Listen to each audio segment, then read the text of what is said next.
رواہ البیہقی فی الدعوات الکبیر کتاب میں. وعن عبد الله بن عمر عن النبي صلى الله عليه وسلم أنه كان يقول لكل شيء سقالة وسقالة القلوب ذكر الله وما من شيء أنجى من عذاب الله من ذكر الله. قالوا ولا الجهاد في سبيل الله؟ قال ولا أن يضرب بسيفه حتى ينقطع. روایت ہے حضرت عبداللہ ابن عمر سے، وہ نبی کریم صلی اللہ علیہ وسلم سے روایت کرتے ہیں کہ حضور فرماتے تھے کہ ہر چیز کی سیکل ہے اور دلوں کی سیکل اللہ کا ذکر ہے، اور کوئی چیز ذکر اللہ سے بڑھ کر عذاب الہی سے نجات نہیں دیتی. صحابہ نے عرض کیا کہ نہ اللہ کی راہ میں جہاد. آقا فرماتے ہیں، فرمایا کہ بلکہ نہ یہ کہ غازی اپنی تلوار سے کفار کو مارے حتیٰ کہ تلوار ٹوٹ جائے. دنیاوی الجھنے اور گناہ آئینہ دل کو میلا کرتے رہتے ہیں، اور ذکر اللہ اس میل کو دور کر کے اس آئینہ کو شفاف بناتا رہتا ہے.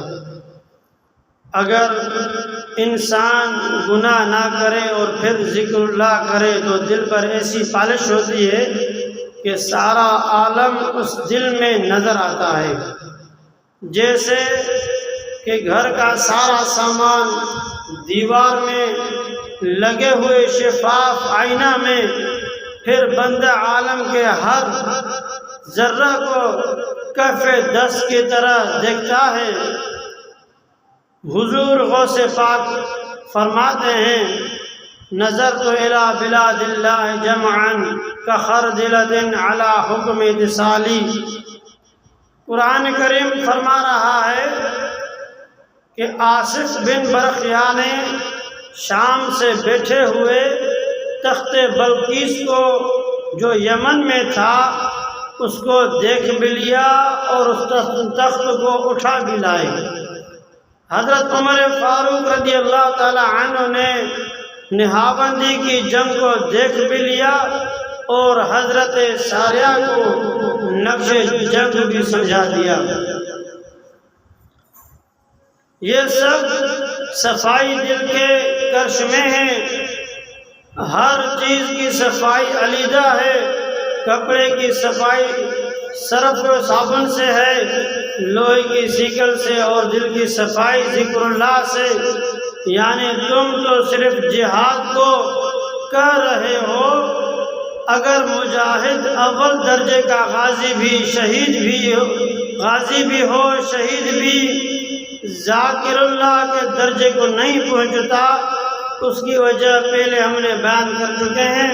یہاں ینقطع کا فاعل یا تو تلوار ہے یا غازی، یعنی تلوار ٹوٹ جائے یا غازی کی زندگی کی تار ٹوٹ جائے.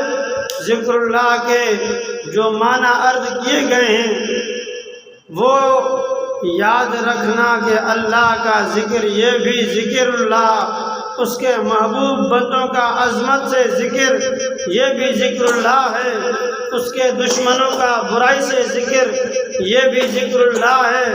لہذا ہر وقت درود شریف پڑھنے والا بھی اس میں شامل ہے، اور درس قرآن کریم کی تعلیم دینے والا وہ بھی اس میں شامل ہے.